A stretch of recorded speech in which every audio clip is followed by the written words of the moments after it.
ونعوذ باللہ من شرور انفسنا ومن سیئات اعمالنا من یهده اللہ فلا مضل له ومن یضللہ فلا ہادی له ونشهد ان لا الہ الا اللہ وحدہ لا شریک له ونشهد ان سیدنا ومولانا محمدا عبدہ ورسولہ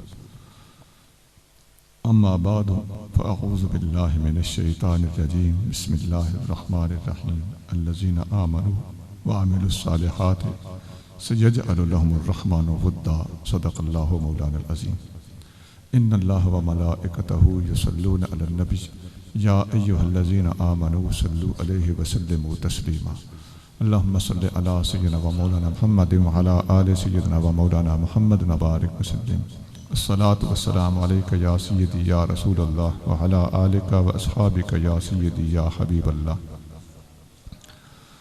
معزز و مکرم واجب الاحترام حضرت علامہ نثار احمد صاحب سیالوی خطیب جامع مسجد حاضہ، جناب محترم المقام حضرت علامہ محمد حسنات صاحب، جناب حضرت علامہ اورنگزیب صاحب، دیگر علماء اکرام، بزرگوں، بھائیوں، عزیزوں، اللہ کریم مجھے اور آپ کو حضور نبی کریم رؤوف الرحیم صلی اللہ علیہ وآلہ وسلم کی سچی غلامی، محبت اور اتباع کی توفیق عطا فرمائے۔ اللہ تعالیٰ ہم سب کا خاتمہ ایمان پر کرے۔ حضور سیدنا غوث اعظم رضی اللہ تعالیٰ عنہ ولیوں کے سردار مانے جاتے ہیں، اور جب سے آپ رضی اللہ تعالیٰ عنہ دنیا میں ظہور پذیر ہوئے اس وقت سے لے کر اب تک، اور سیدنا امام مہدی کے ظہور تک آپ کا مرتبہ تمام اولیاء سے بلند و بالا، تسلیم شدہ اور متفقہ ہے، اور یہ فیصلے صوفیانہ ہیں۔ صوفیاء اپنے کشف، مراقبوں اور مشاہدات کے حوالے سے ایسی باتیں فرماتے رہے ہیں، اور اب بھی آپ کے اپنے بھی ایک قول کے مطابق یہ بات مسلم ہے، تسلیم شدہ ہے۔ آپ رضی اللہ تعالیٰ عنہ کی سیرت طیبہ اور حالات زندگی کے حوالے سے ہم نے اپنی گفتگو کو چند حصوں میں تقسیم کیا ہے تاکہ اپنے حاضرین کو، بھائیوں کو، بزرگوں کو بات سمجھانا آسان ہو۔ سب سے پہلی بات تو یہ ہے کہ آپ رضی اللہ تعالیٰ عنہ کا زمانہ 6 صدی کا زمانہ ہے۔ آپ تقریباً 561 ہجری کے قریب دنیا سے تشریف لے گئے، اور 470 کے قریب آپ کی ولادت باسعادت، تقریباً 90 سال کی عمر پائی۔ آپ رضی اللہ تعالیٰ عنہ اپنے سلسلے کے اعتبار سے، آپ تو خود قادری سلسلے کے بانی ہیں، لیکن آپ کا اپنا آپ سے اوپر کا سلسلہ اس زمانے میں جنیدی سلسلہ سمجھا جاتا تھا اور کہا جاتا تھا اور پہچانا جاتا تھا۔ تو آپ رضی اللہ تعالیٰ عنہ سیدنا امام حسن رضی اللہ تعالیٰ عنہ کی اولاد میں سے ہیں۔ امام حسن رضی اللہ تعالیٰ عنہ کے ایک بیٹے، ایک صاحبزادے تھے، ان کا نام بھی حسن تھا، ان کو حسن مثنیٰ کہتے تھے۔ تو گویا وہ حسن بن علی بن ابی طالب، یہ ان کا اسم گرامی ہے۔ تو یہ حسن بن حسن مثنیٰ رضی اللہ تعالیٰ عنہ یہ کربلا میں جنگ میں شامل تھے، اور غازیان کربلا میں آپ کا شمار ہوتا ہے۔ آپ وہاں سے بچ کر زخمی حالت میں زندہ واپس تشریف لائے تھے، اور جس طرح سیدنا امام حسین رضی اللہ تعالیٰ عنہ کی اولاد پاک میں سے سیدنا امام زین العابدین بچ کر آئے تھے، اسی طرح امام حسن کی اولاد میں سے حضرت حسن مثنیٰ بچ کر آئے تھے، اور جس طرح امام زین العابدین رضی اللہ تعالیٰ عنہ سے امام حسین رضی اللہ تعالیٰ عنہ کے اولاد پاک میں سے بڑے بڑے ائمہ پیدا ہوئے، اسی طرح امام حسن کے اولاد میں سے بھی بڑے بڑے ائمہ طریقت و سلوک پیدا ہوئے۔ یہ الگ بات ہے کہ ایک خاص منصوبے کے تحت امام زین العابدین کی اولاد میں سے پیدا ہونے والے ائمہ کا تذکرہ زیادہ کیا جاتا ہے، اور امام حسن کی اولاد میں سے پیدا ہونے والے ہستیوں میں سے کسی کو بھی امام نہیں مانا گیا۔ تو یہ شمار کرنے والوں کی اپنی کوئی اٹکل ہے، ورنہ حقیقت یہی ہے کہ جس طرح حسینی سادات کو ائمہ اہل بیت کہلانے کا حق حاصل ہے تو بڑے شہزادے کی اولاد کو ان سے بڑھ کر حق حاصل ہونا چاہیے تھا، اور حق حاصل ہے۔ وہ مقام و مرتبہ ان کا اللہ کے ہاں ہے، کوئی مانے یا نہ مانے۔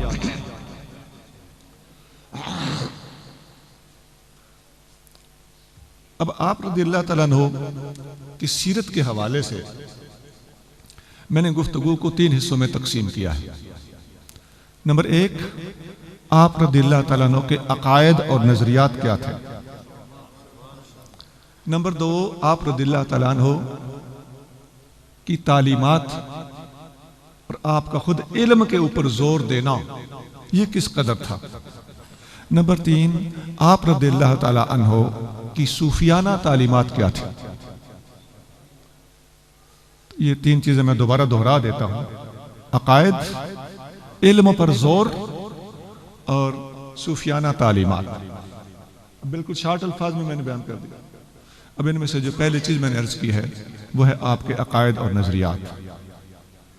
اس میں تو پہلے کسی کو شک نہیں ہے کہ تمام صوفیاء توحید کو مانتے ہیں، اللہ تعالیٰ جل شانہ کی وحدانیت کو ہر صوفی تسلیم کرتا ہے، نبی کریم صلی اللہ علیہ وسلم کی رسالت اور آپ کی افضلیت اور آپ کی خاتمیت، اس پر بھی آپ رضی اللہ تعالیٰ عنہ معتقد ہیں۔ آپ کی بے شمار کتابوں میں ان باتوں کی تصریحات ملتی ہیں۔ آپ نے عقائد کے اوپر ایک کتاب لکھی ہے، علیحدہ جداگانہ کتاب، اس کتاب کا نام ہے اصول الدین۔ بولیں کیا نام ہے؟ اصول الدین۔ ہاں جی، حضور غوث پاک کی یہ کتاب ہونی چاہیے ہمارے پاس کہ نہیں؟ خریدنی چاہیے، پڑھنی چاہیے۔ تو اصول الدین گویا عقائد پر آپ کی مستقل کتاب ہے، جس میں آپ نے توحید، رسالت، ختم نبوت، حتیٰ کہ 4 خلفائے راشدین، افضلیت صدیق اکبر، پھر فاروق اعظم، پھر عثمان غنی، پھر مرتضیٰ کریم، سب کی خلافت کو بھی اور افضلیت کو بھی بالترتیب بیان فرمایا۔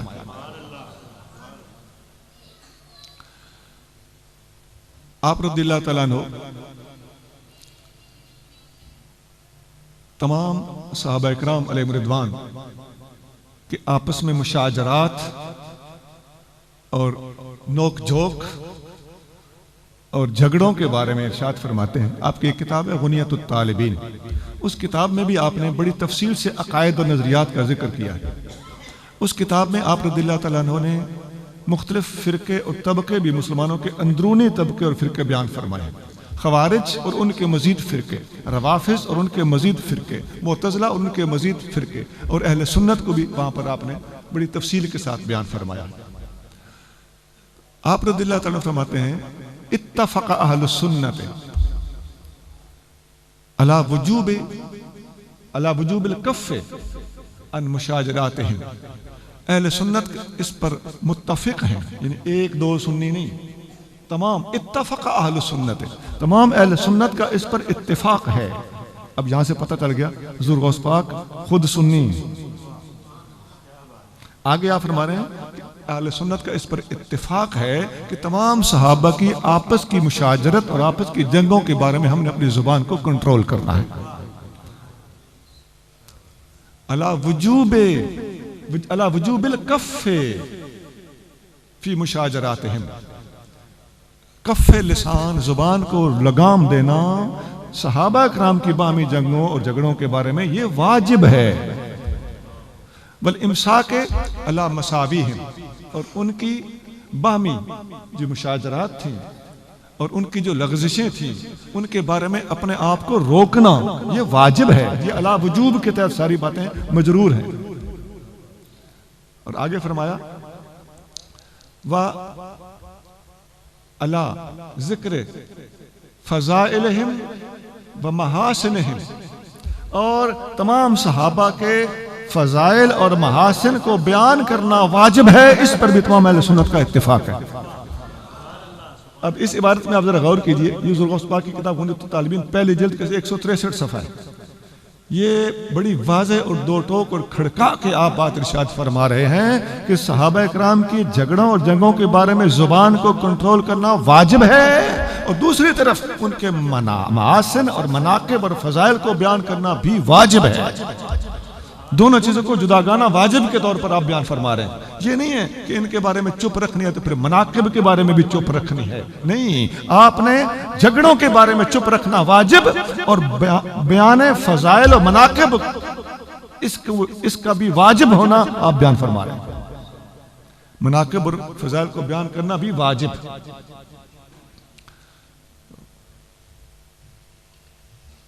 اسی طرح آپ رضی اللہ تعالیٰ عنہ نے عشرہ مبشرہ کا ذکر کیا ہے. 10 کے 10 صحابہ، ان کا اپنے ذکر خیر باقاعدہ نام لے لے کر اپنی کتاب غنیمت الطالبین میں فرمایا. اور سینا طلحہ، زبیر، سینا امیر معاویہ، ان کے نام لے لے کر باقاعدہ ان کی تحسین فرمائی ہے اور ان کے جو باہمی مشاجرات تھی ان کے بارے میں خاموش رہنے کا حکم فرمایا. تو یہ ہم نے با حوالہ اور بعض باتیں باقاعدہ اصل عربی عبارت پڑھ پڑھ کے آپ کی خدمت میں رکھ دی ہیں.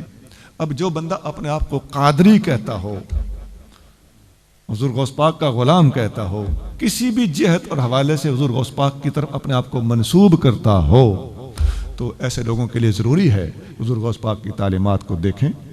اور جو لوگ حضور غوث پاک کی تعلیمات کو بتا رہے ہیں، بیان کر رہے ہیں یا ان کے مطابق اپنا اعتقاد رکھتے ہیں، ان کے بارے میں برائے مہربانی حسن ظن سے کام لیں. قیامت آنی ہے تو یہ سینہ زوری، غصہ، جذبات، بھڑک جانا، یہ وہاں کام نہیں دے گا.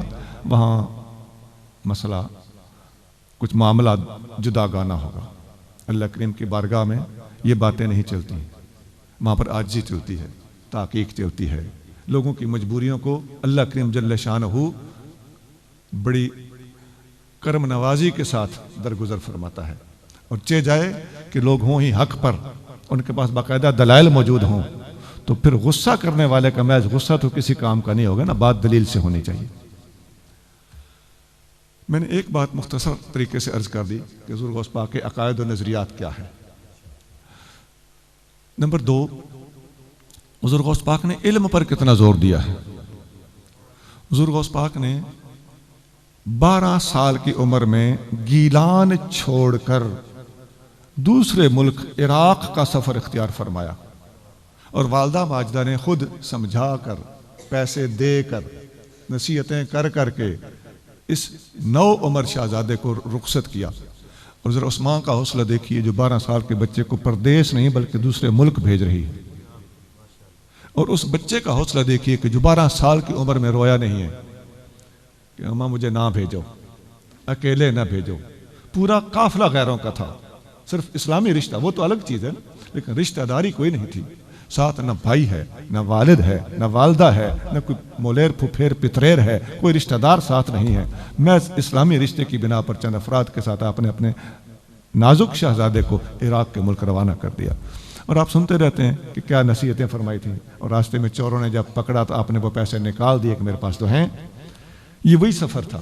جب آپ عراق پہنچے تو آپ کے پاس اخراجات ختم ہو گئے. کچھ عرصے کے بعد پیسہ نہیں تھا، تو بعد میں والدہ ماجدہ نے آپ کے خرچے کے لیے کچھ پیسے بھیجے.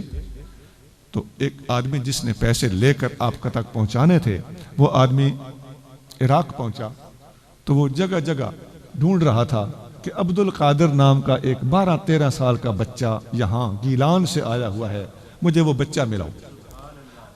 وہ آدمی ڈھونڈتا ڈھونڈتا تھک گیا، آپ کا نام نشان نہیں مل رہا تھا. بالآخر اس نے، وہ بھی غریب آدمی تھا، انہی پیسوں میں سے روٹی خریدی. اس کو بھوک لگی ہوئی تو روٹی خرید کر انہی پیسوں کی روٹی لے کر وہ مسجد میں جا کر بیٹھ کر روٹی کھانے لگا. مسجد میں ایک بچہ پاس بیٹھا تھا. یہ آدمی جب منہ میں نوالا ڈالتا تو اس بچے کو اتنی بھوک تھی کہ بھوک کے مارے اس کا منہ کھل جاتا تھا. اس آدمی نے اس بچے کو بلایا، بیٹا لگتا ہے تجھے سخت بھوک لگی ہوئی، اور میرے ساتھ کھانا کھاؤ. اس بچے نے کہا نہیں آپ کھانا کھائیں. اس نے کہا نہیں تکلف نہ کرو، ادھر آ کے بیٹھو.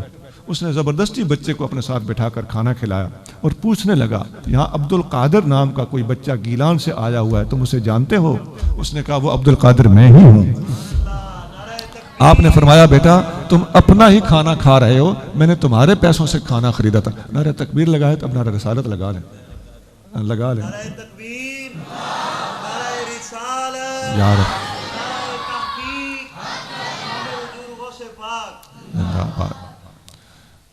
وہ تکبیر کے بعد رسالت نہ لگائے نا تو ذرا ہمیں ساوڑ پڑ جاتی، اس لیے میں نے کہا، ورنہ آپ میری بات سنتے رہیں۔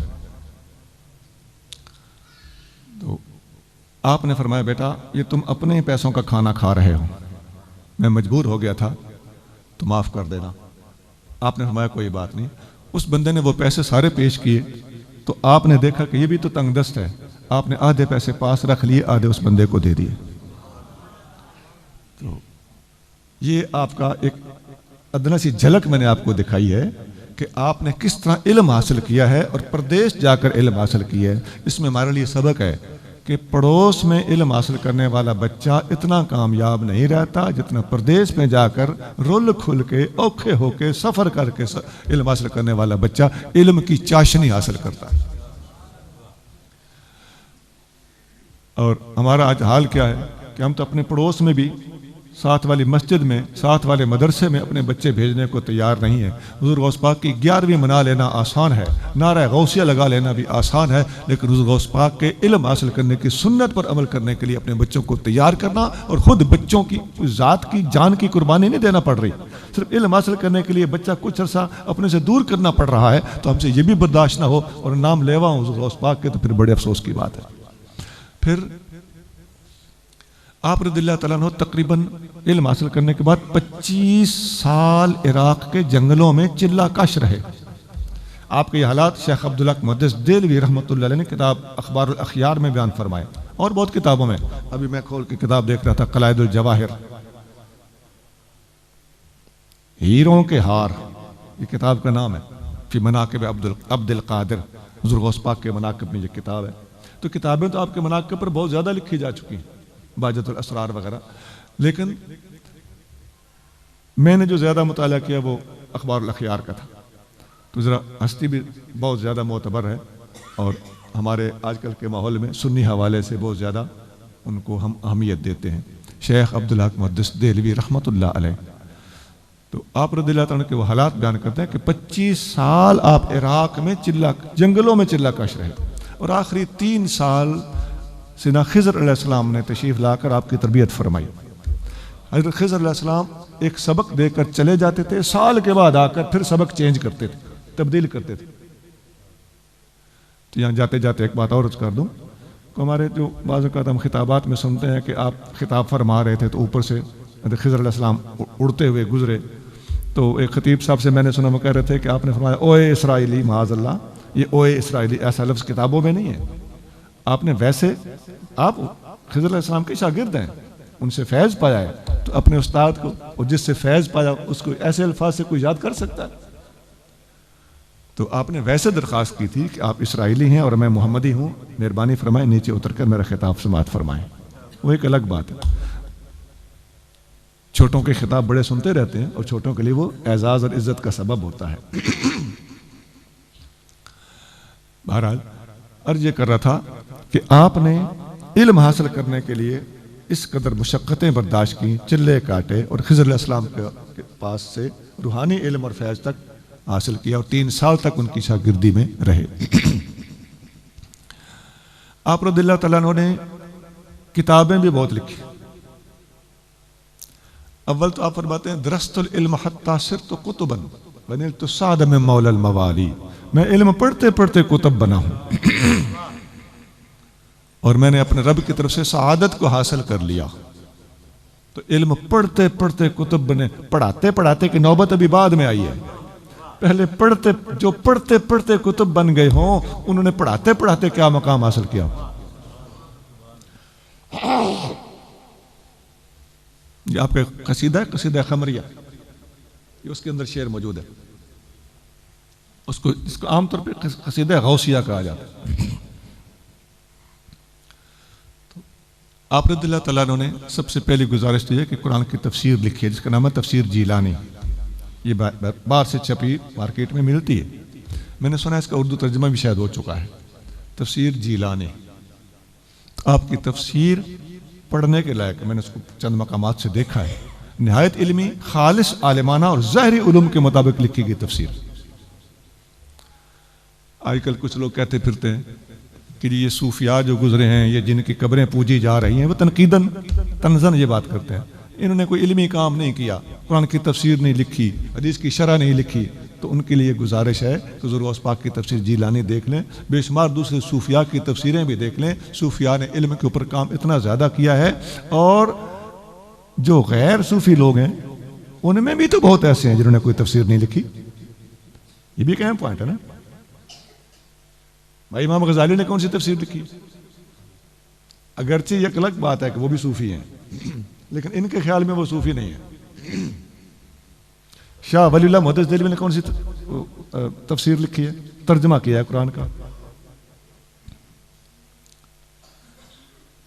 تو اور علماء ہیں، مثال کے طور پر شیخ عبدالحق محدث دہلوی کو عالمی سمجھتے ہیں، انہوں نے کون سی تفسیر لکھی؟ حدیث کی شرح لکھی ہے، مشکات کے 2 شرح لکھی ہیں، ایک فارسی میں ایک عربی میں۔ اور کتنے علماء ظاہر گزرے ہیں۔ میں ایک اور مثال دیتا ہوں، حضرت مولانا سردار احمد صاحب محدث فیصل آبادی رحمۃ اللہ علیہ، ان کے عالم دین ہونے میں کوئی شک ہے کسی مائی کے لال کو؟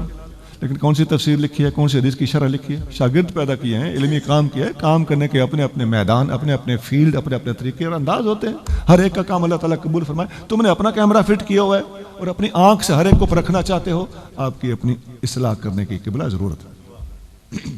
Correct your self. میں نے 1-2 علماء کے نام لیے ہیں تازہ ترین، چلو میں نے محدث اعظم کا نام مبارک لے دیا۔ کتنے علماء ایسے گزرے جنہوں نے کوئی کتاب نہیں لکھی، لیکن عالم بہت بڑے تھے، اور کوئی حدیث یا قرآن کی شرح نہیں لکھی، عالم بہت بڑے تھے۔ اور ایسے بھی گزرے کہ صوفی ہے مگر تفسیر لکھ رہا ہے۔ بھائی علامہ جلال الدین سیوطی رحمۃ اللہ علیہ صوفی ہیں کہ نہیں ہیں؟ یہ الگ بات ہے کہ جب انہوں نے کتابیں لکھی تو انہوں نے ان کو مولوی بنا ڈالا، حالانکہ وہ صوفی ہیں جس کو 75 بار جاگتے ہوئے حضور کی زیارت ہوئی ہے، وہ صوفی ہے کہ نہیں ہے؟ تو انہوں نے 3 تفسیریں لکھی ہیں، ایک بندے نے 3 تفسیریں۔ وہ الاتقان کو میں تفسیر قرار دے رہا ہوں، علوم القرآن پر کتاب ہے، اور جلالین اور در منصور لکھ رہے ہیں، اور حدیث میں سے ہر حدیث کی سیاستہ میں سے ہر کتاب کی شرح علامہ سیوطی نے لکھی، محتمہ مالک کی شرح تمیر الحوالق کے نام سے لکھی۔ صوفی ہیں، کتابیں لکھ رہے ہیں۔ شاہ ولی اللہ صاحب صوفی بھی ہیں، اور ان کا ترجمہ فارسی زبان میں ہے، قرآن شریف کا ترجمہ انہوں نے کیا ہے، بلکہ انہوں نے ایک تفسیر بھی مختصر سی لکھی ہے فتح الخبیر کے نام سے، یہ الفوز الکبیر کے اینڈ پہ چھپی ہوئی ہے۔ اور الفوز الکبیر خود بذات خود اتنی بلند و بالا بلند رتبہ کتاب ہے کہ انسان پڑھے تو حیران رہ جاتا ہے، خدا کی قسم۔ طالب علموں کے لیے نصاب میں جنہوں نے وہ شامل کیا، ماشاءاللہ سوچ کے شامل کیا۔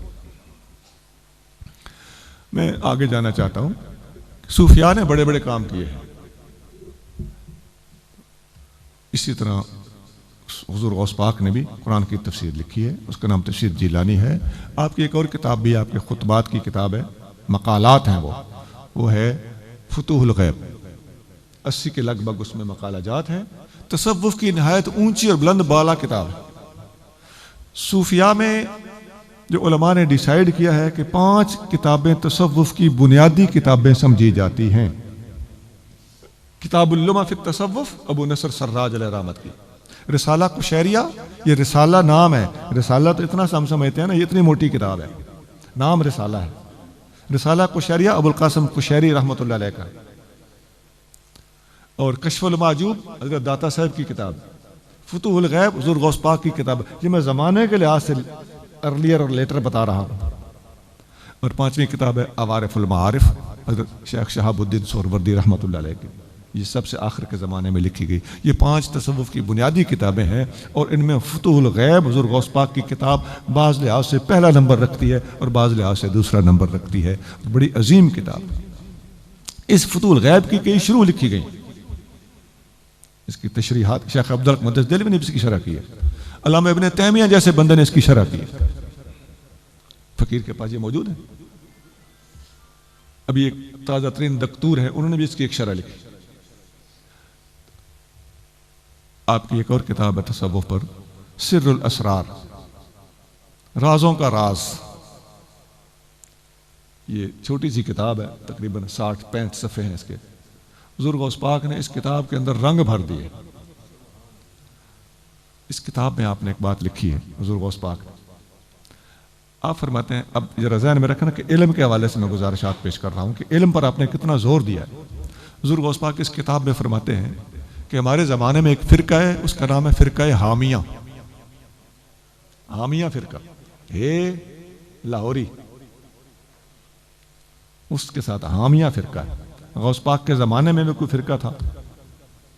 آپ فرماتے ہیں کہ یہ فرقہ وہ ہے جو کہتا ہے کہ قرآن نہ پڑھو، علم نہ سیکھو، پڑھنا پڑھانا ختم کر دو، درس تدریس چھوڑ دو. یہ اس فرقے کا کہنا ہے. اور شعر و شاعری کرو. یہ اپنے بچوں کو بھی شعر پڑھاتے رہتے ہیں اور کہتے ہیں یہ شعر ہمارا طریقت کا قرآن ہے. یہ غوث پاک لکھ رہے ہیں سر الاسرار کے صفحہ 58 پر 58 پیج پر. یہ کتاب میرے پاس موجود ہے، یہ سامنے پڑھی، علماء چاہیں تو بعد میں دیکھ سکتے. لکھتے ہیں کہ حامیہ فرقہ شعر و شاعری کو طریقت کا قرآن کہتا ہے. اب ایمان سے بتائیے آج کا جو ہمارا ماحول ہے یہ تماشا لگا ہوا ہے کہ نہیں؟ ہم نعت کی صورت میں قرآن سناتے ہیں. یہ کہا گیا نا یہ کس کا شعر ہے؟ کیا یہ قرآن ہے؟ کیا یہ آیت حدیث ہے یا کسی ایک ایسے کسی کا شعر ہے؟ بھائی تمہاری لکھی ہوئی نعتیں قرآن کیسے ہو سکتی ہیں؟ نبی کریم صلی اللہ علیہ وآلہ وسلم کی زبان مبارک سے نکلے ہوئے الفاظ حدیث ہوتے ہیں، قرآن نہیں ہوتے. تو تم کیسے حدیث کہہ سکتے ہو؟ اپنے شاعری کو حدیث کیسے اور قرآن کیسے کہہ سکتے ہو؟ حدیث نہ قرآن کہہ رہا ہے اپنی شاعری کو. آقا بھی بتاتے ہیں کہ یہ قرآن نازل اللہ کی طرف سے ہوتا تھا، تو آپ سمجھاتے ہیں کہ یہ قرآن ہے. اور آپ کے قرآن کے علاوہ ارشادات کو حدیث کہا جاتا ہے. حتیٰ کہ آپ کا وہ فرمان جو اللہ کی طرف سے مفہوماً آیا ہو، لفظ حضور کے اپنے ہوں، اسے حدیث قدسی کہتے ہیں، قرآن اسے بھی نہیں کہتے. تو کون ہوتا ہے کہ تیری بات کو ہم قرآن کہہ دیں؟ اور تو جو شعر و شاعری کرے اسے تو کہہ رہا کہ یہ قرآن ہے. یہ وہی حامیہ فرقے والی بات ہے. ان لوگوں کو اپنی اصلاح کرنی چاہیے. ہمارے یہ بھائی ہیں، بچے ہیں، عزیز ہیں. ہم درخواست کرتے ہیں اور دستبستہ گزارش کرتے ہیں کہ ایسے شعروں کو لکھنا چھوڑ دو. اور جنہوں نے یہ شعر، اگر کسی کے آگے یہ شعر چڑھ گیا ہے، برائے مہربانی ادھر کھلو کے حضور کی امت کو گمراہ نہ کرو. بھئی قرآن اور حدیث کی روشنی میں کوئی شعر لکھا جا سکتا ہے کہ قرآن حدیث کے مطابق میں نے لکھا ہے. قرآن تو پھر بھی اس کو نہیں کہہ سکتے.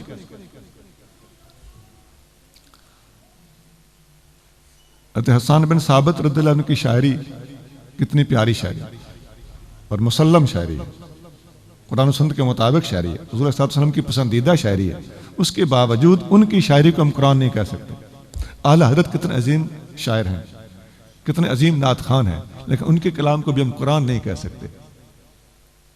تو پھر ان لوگوں نے جو شعر گھڑے ہیں، یہ ایک شوشہ ہوتا ہے جو لوگ چھوڑ دیتے ہیں، بعد میں اس پر ریمارکس آنا شروع ہو جاتے ہیں، کمنٹس جسے کہتے ہیں. یہ ٹھیک ہے، یہ غلط ہے، یہ ماشاءاللہ لا حول ولا. یہ ایک تماشا یہ شروع سے امت میں چلا آ رہا ہے. آج کا نیٹ پہ یہ زیادہ ہو گیا ہے، ورنہ پہلے سے بڑے عرصے سے یہ چیزیں چلی آ رہی ہیں. اور ہمیشہ ایک مخصوص گمراہ فرقہ ہے جس نے ہمیشہ سے یہ کام شروع کیا ہوا ہے. ایک نیا لفظ بول دیں گے، کسی ہستی کی شان میں کوئی لفظ بول دیں گے، امت اس پر لڑائی جھگڑا شروع کر دے گی. سادہ لوگوں کی صرف توجہ نہیں کہ یہ تماشا ہے، ان لوگوں نے لگایا ہوا ہے. ایک لفظ کسی ہستی کی شان میں، یہ لفظ بولنا جائز ہے کہ ناجائز ہے، بول دیا. خاص طور سے یہ چیزیں ایران سے شروع ہوئی تھی. آپ جو علماء ہیں وہ جانتے ہیں کہ پہلے کس کس بات پہ جھگڑے ہوئے. اللہ کو خدا کہہ سکتے ہیں یا نہیں، یہ فارسی زبان کی وجہ سے امتحان کھڑا ہوا، اس پر لے دے شروع ہوگی. یہ میں ایک سادہ سی مثال دے رہا ہوں. الصلاۃ اس کو نماز کہہ سکتے ہیں کہ نہیں؟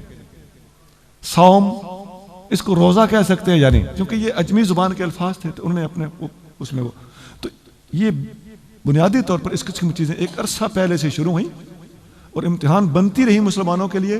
اور بہت عرصے کے بعد اب آ کے یہ بہت زیادہ پھیل چکی ہے. اور نیٹ کے اوپر تو ہر بندہ ایک لفظ لکھ دیتا، ہاں جی کمنٹ دینے شروع کر دو اس پر، یس، نو، رائٹ، رانگ، ماشاءاللہ، سبحان اللہ، لا حول ولا قوت، رحمت، لعنت، ہر طرح کی باتیں آنا شروع ہوگی. اللہ کریم سنجیدگی عطا فرمائے. میں نے اشارتاً ایک دو باتیں بتائی ہیں. میں بہت کچھ کہہ سکتا ہوں اس موضوع پر، بہت کچھ کہہ سکتا ہوں. میرے پاس بہت سارا ریکارڈڈ میٹیریل موجود ہے کہ کس کس موضوع پر کس کس نام کو منظر پہ رکھا گیا اور پھر اس پر بلاگنگ ہوئی. جس بندے نے بھی ایک نیا لفظ بول دیا ہے، اہل علم سے درخواست ہے کہ اس بندے کو ادھر ہی روکا کریں.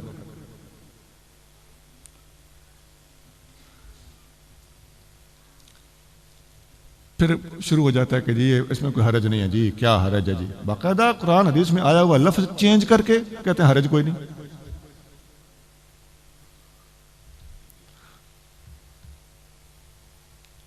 تھوڑا آگے چلتے ہیں کہ آپ رضی اللہ تعالیٰ عنہ نے اس فرقہ حامیہ کے بارے میں ارشاد فرمایا کہ یہ حامیہ فرقہ اپنے آپ کو اہل سنت کہتا ہے، وَيَقُولُونَ نَحْنُ أَهْلُ السُّنَّةِ وَلَيْسُوا مِنْهُمْ، حضور غوث پاک فرماتا ہے یہ اپنے آپ کو اہل سنت کہتے ہیں حالانکہ یہ اہل سنت نہیں ہیں۔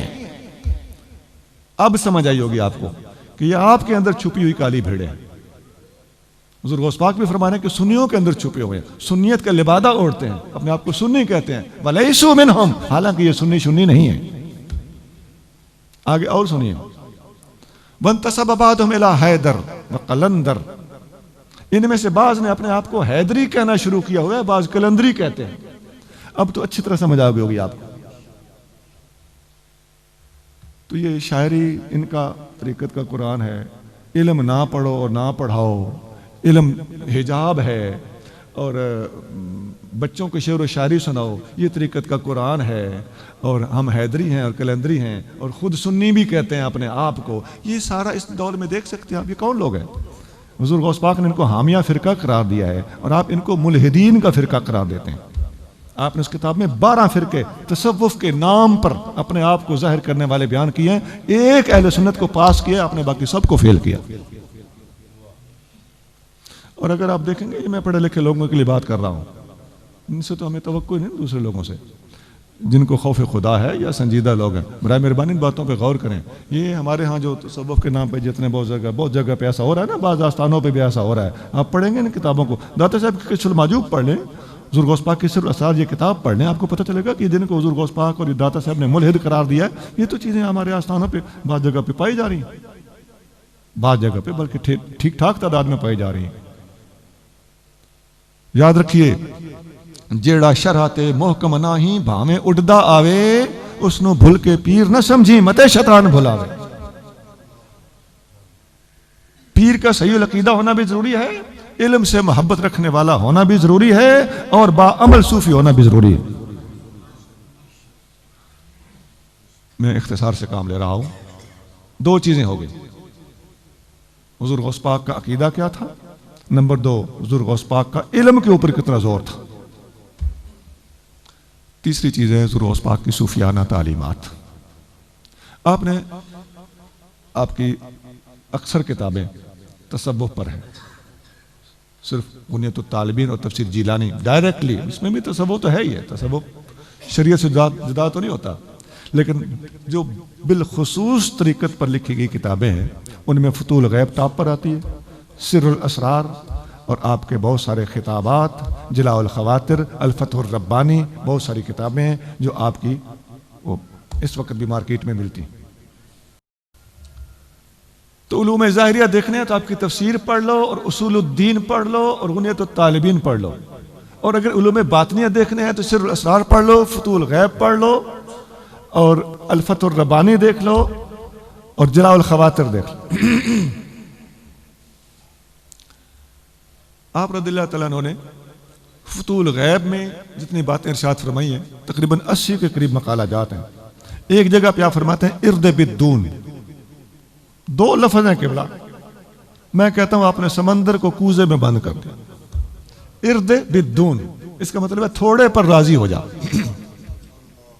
ارد راضی ہو جا، بالدون تھوڑے پر، بہت گہری تعلیم ہے قبلہ۔ اس کا مطلب ہے جو کچھ اللہ نے تجھے دیا ہے اس پہ راضی ہو جا، آگے آگے بھاگو گے، ظاہری رزق مانگتے ہو تو ملے گا وہی جو تیرے نصیب میں ہے۔ حدیث میں آتا ہے ان الرزق لیطلب العبد کما یطلبہ اجلہ، رزق بندے کو یوں تلاش کرتا ہے جیسے اس کی موت اس کو تلاش کرتی ہے۔